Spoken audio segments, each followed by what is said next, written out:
সংস্কৃত college বাঁচাও দাবিতে কোচবিহারে বিক্ষোভ বিশ্ব রাজবংশী উন্নয়ন মঞ্চের। ঐতিহ্যবাহী সংস্কৃত কলেজে পুনরুজ্জীবনের দাবিতে সরবর হলো বিশ্ব রাজবংশী উন্নয়ন মঞ্চ।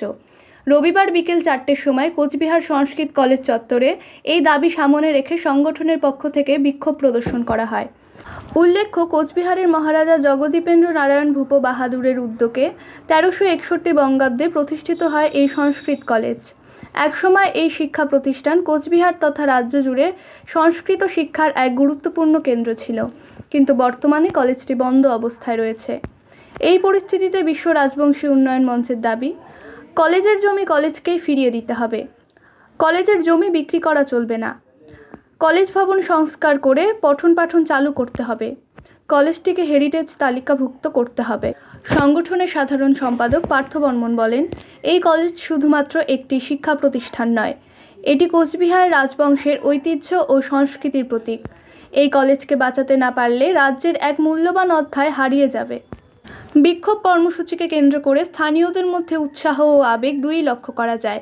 বহু মানুষ এই আন্দোলনের প্রতি সংহতি জানান। কলেজের ভবিষ্যৎ নিয়ে কর্তৃপক্ষ কী সিদ্ধান্ত নেয় সেই দিকেই এখন তাকিয়ে কোচবিহারবাসী। বিক্ষোভ কেন?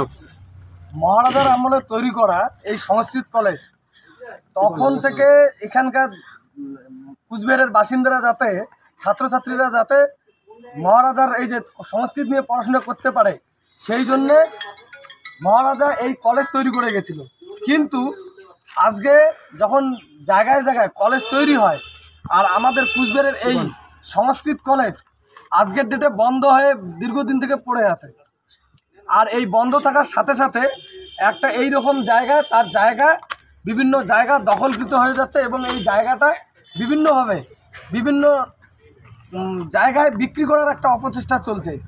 আমরা এই বন্ধ কলেজটাকে পুনরায় চালু করার দাবিতে এবং এই কলেজটা যাতে জমি কোনো জায়গায় হস্তান্তর না হয় তার দাবিতে আমরা আজকে এই জায়গায় পোস্টারিং করছি এবং মিডিয়ার মাধ্যমে আমরা প্রশাসনের কাছেও জানাতে চাচ্ছি যে যাতে এই কলেজ, মহারাজার তৈরি করা কলেজ আবার পুনরায় চালু হয়। যেখানে কুচবিহার একটা হেরিটেজ সিটি ডিক্লেয়ার হয়ে গেছে, সেই জায়গাটায় মহারাজার তৈরি করা সংস্কৃত কলেজ বন্ধ হয়ে আছে। এই ব্যাপারে প্রশাসন একদম উদাসীন। বিভিন্ন জায়গায় ওয়াল দেওয়া আছে।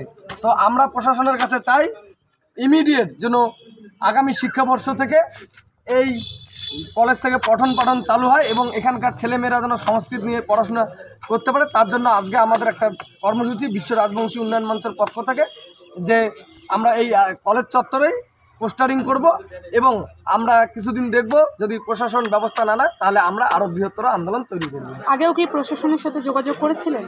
আমরা এর আগেও প্রশাসনকে জানিয়েছিলাম, কিন্তু সেই রকম কোনো সদুত্তর না পাওয়ায় আমরা আজকে পোস্টারিং করছি। এরপরে যদি কোনো সদুত্তর না পান তো আমরা এরপরে সদুত্তর যদি না পাই, বা সদুত্তর কি, শুধু উত্তর পাওয়াটা না, আমরা চাচ্ছি যে পঠন পাঠন চালু হোক এবং এই কলেজটাকেও হেরিটেজ ঘোষণা করা হোক। এবং এটা যদি না পায় তাহলে আমরা আবার বৃহত্তর আন্দোলন ঘোষণা করব বিভিন্ন জায়গায়। মোট কটি দাবি রয়েছে আপনাদের? আমাদের আজকে এটাই শুধু একটা দাবি, যে মহারাজার তৈরি করা কলেজ যাতে পুনরায়, যতখানি জায়গা জুড়ে ছিল বিভিন্ন জায়গায় আপনারা দেখেন বাউন্ডারি ওয়াল দেওয়া হয়ে যাচ্ছে বা জমি হস্তান্তর হচ্ছে, সেটা যাতে না হয় এবং কলেজটা আগের জায়গায় থেকে পুনর্বহালভাবে হয় এবং কলেজটা পুনরায় চালু করা হয়। এটাই আমাদের। আপনার নাম কি? আমার নাম পার্থ বর্মন, বিশ্ব রাজবংশী উন্নয়ন মঞ্চের জেনারেল সেক্রেটারি।